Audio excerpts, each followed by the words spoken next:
नमस्कार दर्शकबिन, जनताको अधिकार कार्यक्रममा यहाँहरू सम्पूर्णलाई हार्दिक स्वागत गर्न चाहन्छु। म दिपाले। जनताको अधिकारमा हामीले आवाजबिनहरूको आवाजलाई केन्द्रित गर्नेछौँ र देशको समसामयिक विषयमा पनि कुराकानी गर्नेछौँ। आज हामीले राष्ट्रिय आविष्कार केन्द्रका अध्यक्ष एवं यो समाजको रोल मोडल महावीर पुनसँग कुराकानी गर्न गइरहेका छौँ।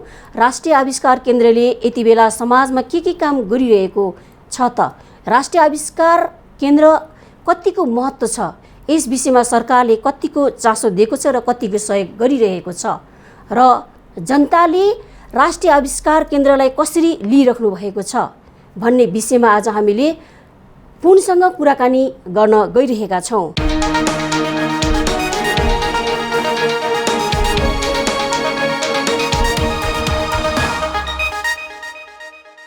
जनताको अधिकार कार्यक्रममा म यहाँलाई चाहिँ हार्दिक स्वागत गर्न चाहन्छु। धन्यवाद। राष्ट्रिय आविष्कार केन्द्रले यति बेला के काम गरिरहेको छ? राष्ट्रिय आविष्कार केन्द्रले अहिलेसम्म 16वटा विभिन्न प्रोजेक्टहरूको काम गरिरहेको छ र तिनीहरू विभिन्न चरणमा छन्। कोही चाहिँ अब 80-90% पुरा भएका छन्, कोही चाहिँ 60-70% पुरा भएका छन्, कोही चाहिँ 40-50% पुरा भएका छन् र अब 5-6वटा अरू नयाँ प्रोजेक्टहरू पनि सुरु हुँदैछ र अबको 3-4 महिनाभित्रमा हामीले भनिरहेका छौँ करिब तिहारसम्ममा, अब आउने तिहारसम्ममा 3-4वटा अथवा 3वटा 4वटा प्रडक्टहरूको चाहिँ स्याम्पल चाहिँ पुरा हुने चाहिँ हामीले टार्गेट गरिरहेका छौँ। राष्ट्रिय आविष्कार केन्द्र मात्रै लागिराख्नु भएको छ कि सरकारको पनि भनौँ न एउटा भूमिका छ यसमा? होइन, यस्तो किसिमको अनुसन्धान केन्द्रहरूमा चाहिँ सरकारले आएर अनुसन्धान गर्ने होइन, गर्ने चाहिँ अनुसन्धानकर्ताहरूले हो र कुनै पनि यहाँ मात्र होइन, कुनै पनि देशमा अनुसन्धान गर्ने चाहिँ अनुसन्धानकर्ताहरूले हो। सरकारले के हो भने एउटा प्लेटफर्म क्रिएट गरिदिने हो, प्लेटफर्म चाहिँ को सिर्जना गरिदिने हो र त्यो कुरो चाहिँ अहिले हाम्रो देशमा अहिले चाहिँ हामीले राष्ट्रिय आविष्कार केन्द्रबाट चाहिँ त्यो प्लेटफर्म क्रिएट गरेर नयाँ नयाँ आइडिया भएको अनि त्यसलाई चाहिँ सृजनात्मक आइडिया भन्छौँ हामीले भएको नेपालीहरूलाई चाहिँ एउटा प्लेटफर्म क्रिएट गरेर उनीहरूलाई चाहिँ एउटा सपोर्ट सिस्टम बनाएको। हामी चाहिँ अहिले चाहिँ मेनली चाहिँ अदुवालाई फोकस गरेर अदुवाको प्रडक्टहरू निकाल्न खोज्दैछौँ र प्रडक्टहरूमा पनि स्पेसिफिक अहिलेको फर्स्ट चरणमा चाहिँ ड्रिङ्क्समा, कार्बोनेटेड ड्रिङ्क्समा चाहिँ हामी काम गर्दैछौँ जिन्जरको। सो यसको लागि चाहिँ फर्स्टमा फ्लेभरहरू चाहिँ निकाल्नुपर्ने हुन्छ, त्यसको लागि चाहिँ काम भइरहेछ। यहाँ हामीले सानो एउटा ल्याब पनि बनाएर र काम हुँदाहुँदै हामीले 2-3चोटि ट्रायल पनि गरिसकेको छौँ। हाम्रो क्यानाडाबाट पनि एक्सपर्ट आउनु भएर उहाँले ड्रिङ्क चाहिँ ट्राई गरेर हुन्छ भनेर काइन्ड अफ हुन्छ नि हामीलाई पोजिटिभ वेतिर लगिसक्नु भएको छ। अहिले राष्ट्रिय आविष्कार केन्द्रले यो चाहिँ जनस्तरबाट नै गरेको छ। अनि यो राष्ट्रिय आविष्कार केन्द्र जुन अब नेपालबाट खोल्नु भएको छ होइन, यसको आवश्यकता के छ त? यसको आवश्यकता नेपाल जस्तो जुनसुकै गरिब देशहरूलाई पनि अति आवश्यक छ र यसको आवश्यकता नेपाल र गरिब देशहरूलाई मात्र होइन कि धनी देशहरूलाई पनि आवश्यक छ। जनतालाई पनि राष्ट्रलाई पनि आवश्यकता छ भन्दै गर्दाखेरि सरकारले यो विषयमा चासो त्यति देखिएको देखिन्न नि त? बुझेको छैन भन्न चाहिँ अलि मिल्दैन होला हैन, उनीहरूको बुझाइ पनि छ होला, बुझेको पनि छ होला, तर उनीहरू सरकारको अथवा सरकारलाई पनि म दोष दिन्न, नेपालको प्रबुद्ध वर्गहरू जो चाहिँ धेरै पढे लेखेका छन्, म भन्दा जान्ने कोही छैन भन्छन्, उनीहरूको बुझाइ चाहिँ फरक छ। किनभने सरकारलाई चाहिँ यो विषयमा, तर उहाँहरूलाई बुझाउने जिम्मा प्रबुद्ध वर्गहरूको हो। किनभने सरकारको जो नेताहरू छन्, नेताहरूले चाहिँ सबै कुरो बुझेको हुँदैन। कुनै पनि देशको, नेपालको मात्र होइन, उदाहरणको लागि भन्ने हो भने जस्तो अमेरिकाको केनेडीले त्यो अन्तरिक्ष विज्ञान भन्ने त बुझेको थिएन, रकेट साइन्स भन्ने त बुझेको थिएन, तर उसले के गर्यो भन्दाखेरि एउटा वातावरण क्रिएट गरिदिएको हुनाले अमेरिकाले अन्तरिक्षमा मान्छे चाहिँ पठायो। बुझ्नु पर्दैन, नेताहरूले बुझ्नु पर्दैन। नेताहरूले गर्नुपर्छ के भन्दाखेरि त्यो विषय सम्बन्धित विषयको सल्लाहकारहरूको चाहिँ सल्लाहलाई चाहिँ लागू गर्नुपर्छ। अनि सल्लाह दिनेहरूले पनि, सल्लाह दिने भनेको नेताहरूलाई सल्लाह दिने जो सल्लाहकारहरू हुन्छन् त्यसमा प्रबुद्ध वर्गहरू हुन्छन्। ती प्रबुद्ध वर्गहरूले नेताहरूलाई अथवा सरकारलाई चाहिँ उचित सल्लाह दिनुपर्छ। देशलाई फाइदा हुने किसिमको सल्लाह दिनुपर्छ। सारा नेपाललाई चाहिँ समृद्धि बनाउने किसिमको सल्लाह दिनुपर्छ। र यसमा चाहिँ के भएको छ, मैले देखेको प्रष्ट अहिलेसम्मको अनुभव के हो भने सरकारलाई राम्रो सल्लाह गएको छैन। यस्तो किसिमको अनुसन्धानहरू कसरी सञ्चालन गर्ने र देशलाई चाहिँ समृद्धि बनाउने भन्ने किसिमको जुन एउटा प्रक्रिया हुन्छ, एउटा साधारण प्रक्रिया हो, त्यो सबैले त्यो थाहा पाएकै प्रक्रिया हो।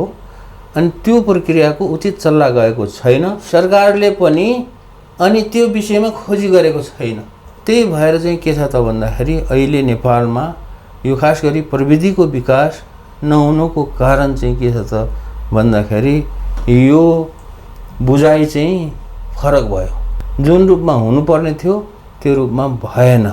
जस्तै यहाँले आविष्कार केन्द्र खोलिसकेपछि सरकारलाई पनि त घचघचाउनु भयो होला नि त, यो नेपालमा आवश्यकता छ होइन, यसलाई चाहिँ संरक्षण गरिदिनु पर्यो, लगानी लगाइदिनु पर्यो भनेर सरकारलाई त भन्नुभएको छ होला नि त। धेरै भन्यो। 4 वर्षसम्म सरकारलाई मैले भनेको हो। र यस्तो किसिमको चासो यो विषयमा कतिको छ? यो जुन चासोको कुरा छ यो अलिकति चासो छैन भन्दाखेरि सरकारले चासो देखाए जस्तो देखिन्छ। चासो छ भन्दाखेरि सरकारले केही गरेको छैन। आएको थियो होइन, अब रकमकै कुरा पनि अब यसलाई अगाडि लग्नुपर्छ भनेर आएको पनि थियो। कुरा के हो भने अनुसन्धान तथा विकास आविष्कार भन्ने कुरा ज्यादै खर्चिलो चिज हो। यो चाहिँ सानोतिनो खर्चले नसक्ने चिज हो। र यो चाहिँ कुनै व्यक्तिले म गर्छु भनेर पनि व्यक्तिको खर्चले पनि नभ्याउने चिज हो। होला कि कोही मान्छे अब बिल गेट्स जस्तो होइन, संसारमा बिल गेट्स जस्तो साह्रै धनी मान्छेहरू पनि छन्, उनीहरूले म गर्छु भन्यो भने उनीहरूले त्यस्तोले सक्ने हो। तर साधारण व्यापारीले होइन, साधारण जीविका चलाएर बस्ने मान्छेहरूले चाहिँ यस्तो आविष्कार केन्द्र खोल्छु भनेर तिनीहरूको सम्पत्तिले नपुग्ने कुरा हो। त्यति यस्तो खालको एउटा दिमागले गर्नुपर्ने काम छ नि होइन, जो चाहिँ साधारण व्यक्तिले गर्न सक्दैन। यस्तो व्यक्ति नेपालमा हुँदाहुँदै पनि राज्यले चाहिँ भनौँ न एउटा ध्यान नदिनु, संरक्षण नगर्नु भनेको त दुर्भाग्य हो नि त नेपालको लागि। नेपालको लागि त दुर्भाग्य हो है। सिम्पल छ कुरा, साधारण तरिकाले यसलाई समाधान गर्नु सकिन्छ। राज्यले गर्नुपर्ने के हो त भन्दाखेरि बजेट छुट्याउने हो र एउटा वातावरण क्रिएट गरिदिने हो। त्यसमा चाहिँ सक्षम मान्छेहरूलाई चाहिँ त्यहाँ लगेर राखिदिने हो होइन। अब त्यसको लागि राज्यले कति बजेट छुट्याउने भन्दाखेरि साधारणतया सिम्पल तरिकाले गर्ने र अरू देशले पनि गरेको कुरा के हो भने हरेक राज्यले आफ्नो देशको जीडीपीको केही अंश जस्तो कि 3%, 4%, 5%सम्म पनि 5% पनि छुट्याएको छैन। अहिले संसारमा गएको 2018मा सबैभन्दा धेरै जीडीपीको के अरे पर्सेन्टेज खर्च गर्ने कोरिया भयो। उनले चाहिँ 4.55% गरेको छ र उससँग एकदम हाराहारीमा इजरायलले गर्छ। र अरू देशहरू जस्तो कि जापान भयो, अमेरिका, ब्रिटेन यिनीहरूले चाहिँ गर्ने भनेको आफ्नो जीडीपीको 2-3%, 4% सम्मको हाराहारीमा उनीहरूले खर्च गर्छन्। त्यो भनेको अरबौं अरब डलर हो। त्यो भनेको त्यही कुरालाई चाहिँ हामीले कपी गरेर एकदमै सिकेर हेरेर मैले चाहिँ सरकारलाई भनिरहेको कुरा के हो भने 1%बाट सुरु गरौँ। हाम्रो जीडीपी धेरै ठुलो त छैन, तर जीडीपीको 1%बाट गरौँ। अथवा 1% पनि धेरै जस्तो लाग्छ भनेदेखि हामीले चाहिँ 0.7 अथवा 0.8, 0.9%बाट सुरु गरौँ। त्यो भनेको पनि अरबौं रुपियाँ आउँछ। त्यति पैसा चाहिँ यस्तो यो अनुसन्धान तथा विकासको लागि खर्च गर्ने भनेर एउटा छुट्टै यसको लागि चाहिँ प्रक्रिया फेरि बनाउनुपर्छ। 0.7%, 0.8%, 9%, 0.9% अथवा 1% सम्मको बजेट छुट्याएर एउटा छुट्टै किसिमको त्यसलाई चाहिँ खर्च गर्ने प्रक्रिया चाहिँ अब संसदले पास गरेर अनि त्यसलाई चाहिँ खर्च गर्ने एउटा व्यवस्था मिलाइदियो भने नेपालमा पनि अनुसन्धान भन्ने नहुने होइन। पक्कै पनि थुप्रै अनुसन्धानहरू हुन्छन् र नेपाललाई चाहिँ समृद्धिको बाटोमा लैजाने गरिन्छ। तर पहिलाको कुरा के छ भने नेपालमा चाहिँ त्यसो गर्नको लागि मैले पनि धेरै प्रयास गरेँ। अब केही सिप नलाएर अब छोडिदिएको अहिले चाहिँ अब जनस्तरबाट गरौँ, जनस्तरबाट जति सकिन्छ गरौँ। जनस्तरबाट धेरै ठुलो काम गर्न राज्यले गरे जस्तो काम त गर्न नसकिएला, तर केही काम चाहिँ पक्कै हुन्छ। जस राज्यप्रति सरकारप्रति विश्वास नभए पनि जनस्तरप्रति यहाँको विश्वास छ?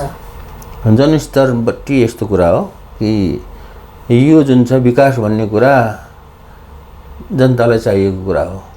तर जनतालाई चाहिए पनि जनताको हितको लागि, जनताको विकासको लागि त राज्यले त एउटा व्यवस्था गर्नुपर्ने हो नि त। यो जिम्मेवारी त राज्यकै नै हो।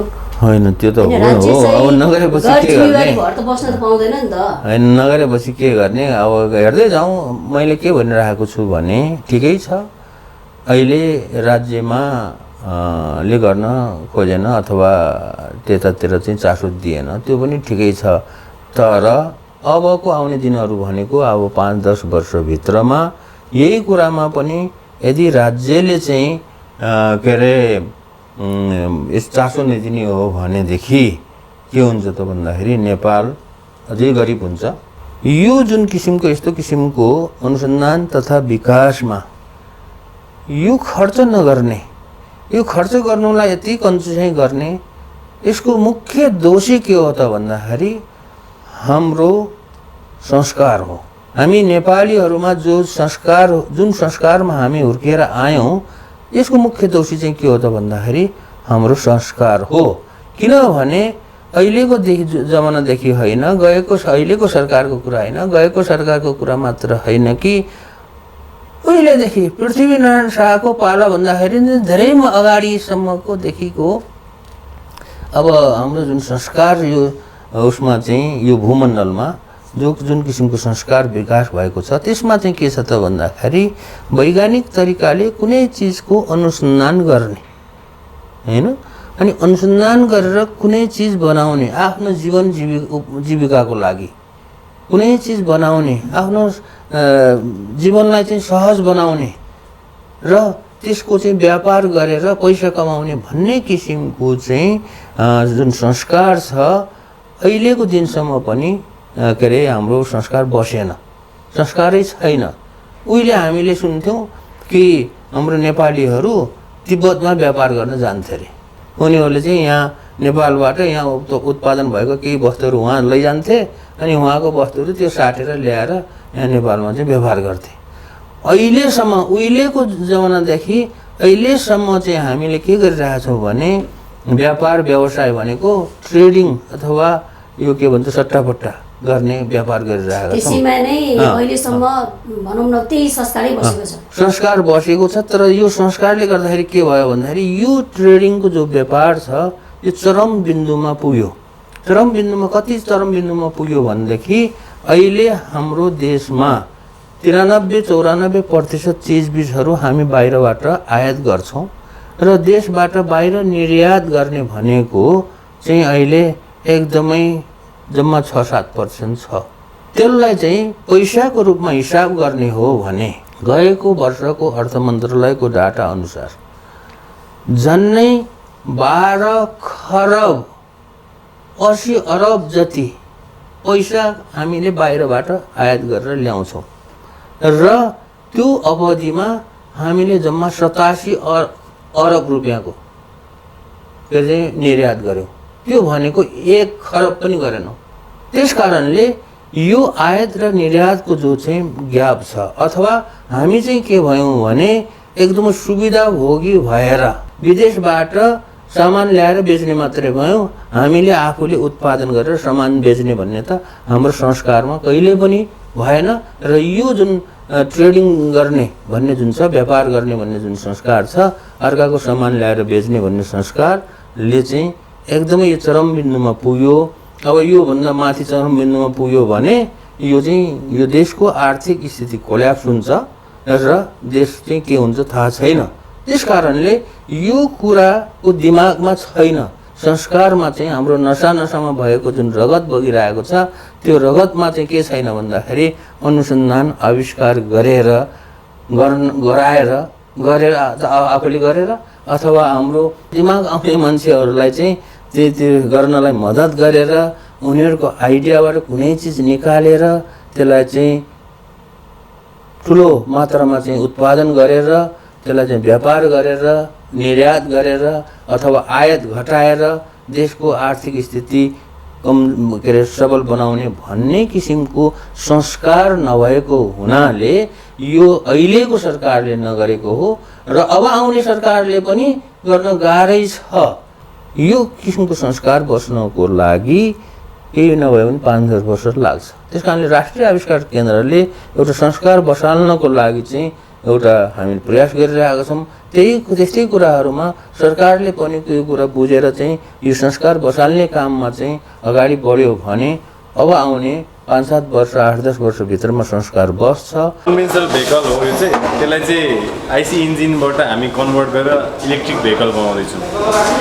उत्पादन गर्छन्, त्यसलाई व्यापार गर्छन्, बेच्छन्, आयात घटाउँछन्, विदेशमा लगेर बेच्छन् अनि पैसा कमाउँछन् अनि देश समृद्धि हुन्छ। मैले भनिरहेको छु हाम्रो नेपालीहरूले बाटो बनाउनको लागि गाउँमा बाटो पुर्याउनको लागि करोडौँ रुपियाँ खर्च गरिरहेछन्।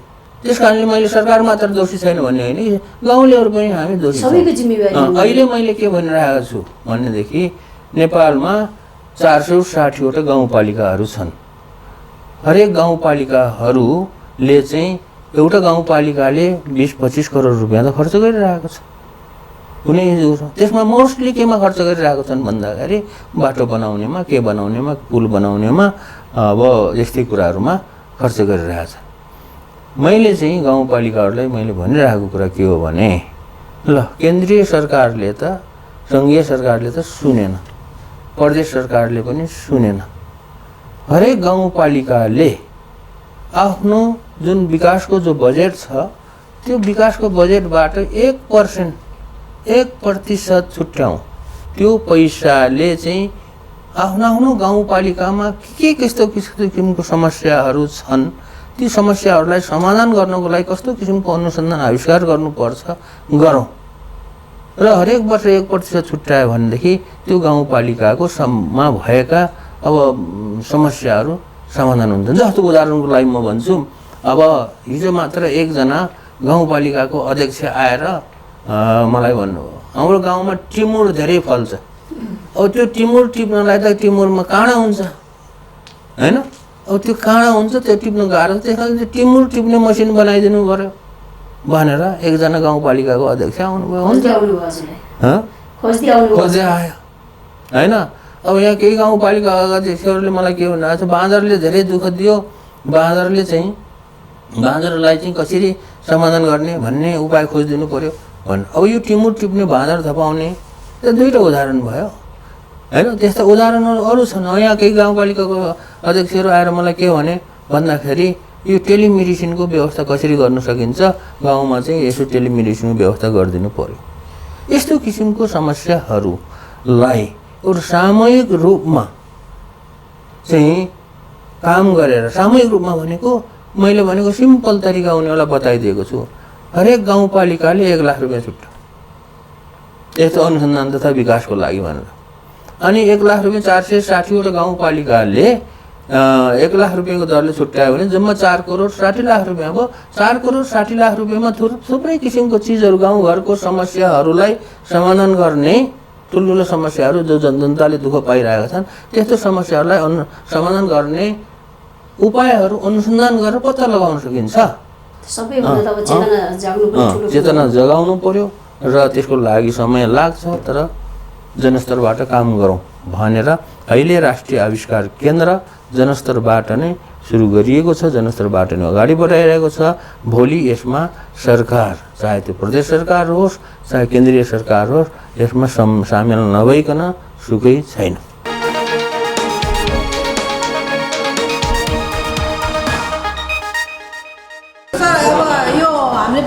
यो बजारमा लग्यो भने बिग्छ कि बिग्दैन भनेर मास्टरले भन्नु। होइन, मेरो लागि हुन्छ कि भन्ने भन्नु। हातले हालेको जस्तो त पक्कै भएको छैन यो होइन।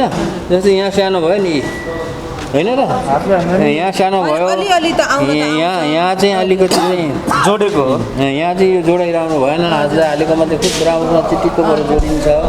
अब त्यस्तो तर बहिनीलाई चाहिँ यत्तिको भयो भने हुन्छ भन्ने चित्त बुझ्छ भने राम्रो भयो, भएन भने अब यसलाई अझै के सुधार गर्नुपर्ने कुराहरू छ त्यो चाहिँ गर्ने हो। यो राष्ट्रिय आविष्कार केन्द्रलाई निरन्तरता दिनको लागि र सम्पूर्ण जनताको माझमा पुर्याउनको लागि यहाँले चाहिँ पाउनुभएको जुन एउटा नोबेल पुरस्कार छ होइन, त्यो पुरस्कार पनि अहिले यहाँले बिक्रीमा राख्नुभएको छ भन्ने कुरा सुनेको छ कि।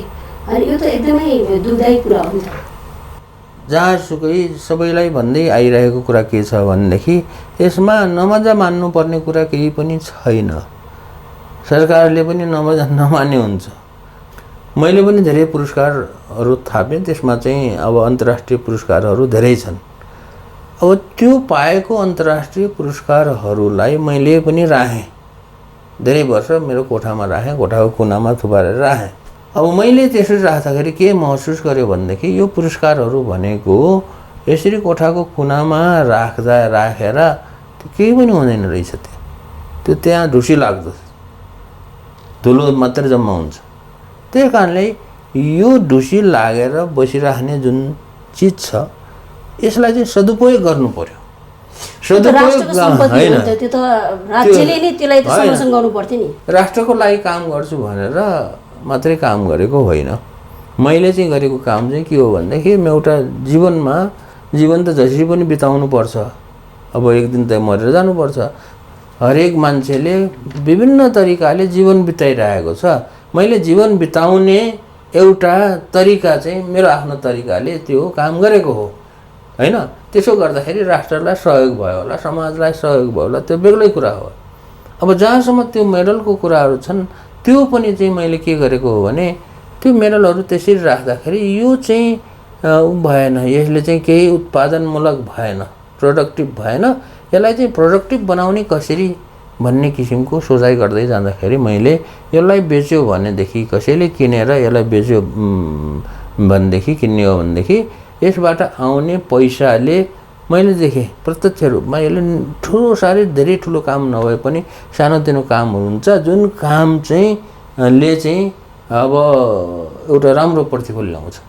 यो राष्ट्रिय आविष्कार केन्द्रलाई चाहिँ काम गर्नको लागि, अनुसन्धानको काम गर्नको लागि, समृद्धिको काम गर्नको लागि, विकासको काम गर्नको लागि आर्थिकले नै रोकेको हो त। तर पैसाले मात्र आविष्कार हुँदैन कहिले पनि। पैसाले मात्रै एकदमै राम्रो राम्रो चिजहरू आविष्कार हुने भयो भनेदेखि यहाँ पैसा भएको कोही मान्छेले होइन, अनि त्यो पैसा खर्च गरेर त्यो आविष्कार गरेर त्यो त झन् धनी हुन सक्थ्यो। अनि त्यो दिमाग भएको कुरालाई अब राज्यले बुझ्न नसक्दाखेरि त्यसको मर्का त आम जनताले भोगिरहेछन्। त्यो त आम जनताले होइन, अब कति खेप्नु पर्छ थाहा छैन। तर त्यो दिमाग भएको मान्छे चाहिन्छ अनुसन्धान गर्नको लागि। दिमाग भएको आइडिया के अरे यो एउटा सृजनशीलता भएको मान्छेलाई राख्नको लागि चाहिँ हो त्यो आर्थिक चाहिने भनेको। सरकार कन्जुसाइ गरिरहेको छ। यहाँ चाहिँ अमेरिकामा गएर पढ्नु भयो होइन, अमेरिकामा बसेर पनि एउटा राम्रो लाइफ बिताउन सक्नुहुन्थ्यो नि। पुनः आफ्नो दिमागलाई खर्चेर आफ्नो देशलाई के गर्छु भनेर आउनु भयो नि त होइन। यो कुरा त बुझिदिनु पऱ्यो राज्यले। सारा जनताहरूलाई चाहिँ मैले चाहिँ के भनिरहेको छु भने राष्ट्रिय आविष्कार केन्द्रलाई तपाईहरूले 4 किसिमले सहयोग गर्न सक्नुहुन्छ भनेर सबै जनतालाई चाहिँ एउटा अभियान चलाइरहेको छु। र यो 4 किसिमको सहयोग गर्ने तरिका जो छ त्यसमा कसैले 4 किसिमले गर्न सक्छ अथवा कसैले 1 किसिमले गर्न सक्छ, कसैले 2 किसिमले गर्न सक्छ। त्यो त आफूले सोचेर सहयोग गर्नुहोस् भनिरहेको छु। त्यसलाई छोटकरी भन्दा पहिलो किसिमको सहयोग भनेको के भन्दाखेरि आविष्कार केन्द्र चलाउनको लागि बुद्धि चाहियो। पैसाले अहिले मैले भने पैसाले हुँदैन, बुद्धि चाहियो। बुद्धिको दान गर्नुहोस्। सिप चाहियो, सिपको दान गर्नुहोस्। र यहाँ जो छ नयाँ यो नवयुवाहरूलाई चाहिँ अब गाइड गर्नको लागि मेन्टरिङको काम गर्नुहोस्। पहिलो दान चाहिँ यो राष्ट्रलाई गर्ने सक्ने मद्दत सबैले। दोस्रो दान चाहिँ यसको महत्त्व बुझाउनको लागि 30-40 मिनट जति सकिन्छ त्यो दान गर्नुहोस् ताकि यो कुराको महत्त्व नेपालको धेरैभन्दा धेरै मान्छेले बुझुन्। अब तेस्रो कुरा चाहिँ के हो त भन्दाखेरि यसलाई अब आर्थिक दानको कुरा त तेस्रोमा आउँछ। यो माथिको कुराहरू हुँदै गयो भने आर्थिक दानको पनि चाहिन्छ। आर्थिक दानको कुरा तेस्रो स्टेजमा आउँछ। तपाईहरुसँग छ भने आफ्नो क्षमता छ भने 2-4 पैसा छ भने त्यो चाहिँ सबै चाहिँ आफ्नो श्री सम्पत्ति बेचेर दान गर्नु भनेको होइन कि आफूले सक्ने क्षमताले सक्ने ती दान गर्नुहोस् र यो दान चाहिँ फेरि एक पटकलाई मात्र गर्नुहोस् भनेको छौं हामी। धेरै पटकलाई गर्नु पर्दैन। घरिघरि यो दान गर्ने होइन। सम्पूर्ण नेपालीहरूले यो कुरा बुझेर एक पटकलाई मात्र आर्थिक दान गर्यो भने पनि पुग्छ भनेको छौं। अनि चौथो कुरा चाहिँ के छ त भन्दाखेरि यो राष्ट्रिय आविष्कार केन्द्रमा यसरी काम गर्दै गएपछि कुनै चीजहरु चाहिँ बन्छ, कुनै चीजहरुको विकास हुन्छ, त्यहाँ प्रोडक्ट डेभलप हुन्छ। अहिले पनि अब 3-4 महिना भित्र केही प्रोडक्टहरु 3-4 वटा प्रोडक्टहरु डेभलप हुँदै छन्। अब त्यो डेभलप भएको प्रोडक्टलाई चाहिँ के गर्नु पर्यो भन्दाखेरि सजाएर राखेर त भएन, कुनै प्रदर्शनीमा देखाएर त भएन। त्यसलाई चाहिँ व्यापार गर्नु पर्यो, उत्पादन गर्नु, व्यापार गर्नको लागि उत्पादन गर्नु पर्यो, त्यसलाई मार्केटिङ गर्नु पर्यो, बजारीकरण गर्नु पर्यो। त्यसको लागि इन्भेस्टर चाहियो। त्यसकारणले तपाईहरुसँग पैसा छ, धेरै पैसावालाहरु हुनुहुन्छ भने तपाईहरु हाम्रो राष्ट्रिय आविष्कार केन्द्रमा उत्पादन भएको चीजबिजहरुलाई चाहिँ व्यापार गर्नको लागि इन्भेस्टरको रूपमा, इन्भेस्टर भनेको त्यसलाई दान दिने भनेको हैन, पार्टनरको रूपमा इन्भेस्टर हुने भयो।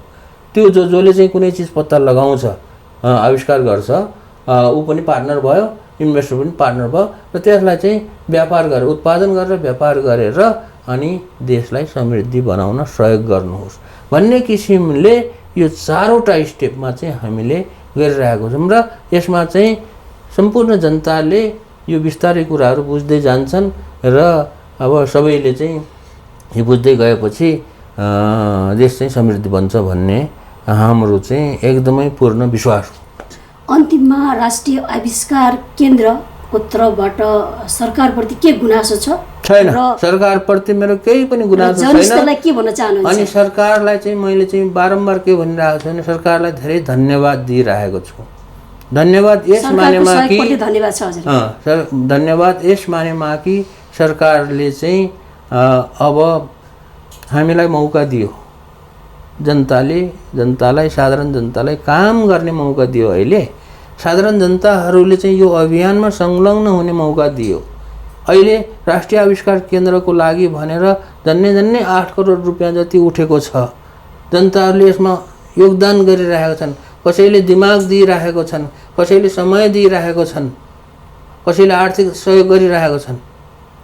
यो मौका त कहिले क्रिएट गर्दियो? सरकारले सिर्जना गर्दियो। त्यसकारणले यस्तो सिर्जना गर्ने सरकारलाई त हामीले धन्यवाद दिनुपर्छ। सरकारले नै सबै चीज गरिदिएको भएदेखि हामी त के हुन्थ्यो के गरेर बस्थ्यो थाहा छैन। हस्त जनताको अधिकारमा आएर आफ्नो महत्त्वपूर्ण कुरा राखिदिनु भयो। यहाँलाई टेलिभिजनको र मेरो व्यक्तिगत तर्फदेखि म धन्यवाद दिन चाहन्छु। धन्यवाद छ मेरो कुरा राख्न पाएकोमा। तपाईहरु यो टेलिभिजन परिवार र यो श्रोता वर्गलाई सबैलाई धन्यवाद दिन चाहन्छु सुन्नुभयो भने। र सुनेर चाहिँ मात्र हुँदैन, सुनेर पनि कुरा बुझ्नुहोस् भन्ने मेरो अनुरोध छ। राष्ट्रलाई समृद्धि र विकास गर्नको लागि आविष्कार केन्द्रको महत्त्वपूर्ण भूमिका छ। जब आफ्नै देशमा दक्ष आविष्कारकर्ताहरूको जन्म हुन्छ, देशले समृद्धितिर दौडाउनको लागि भूमिका खेल्दछ।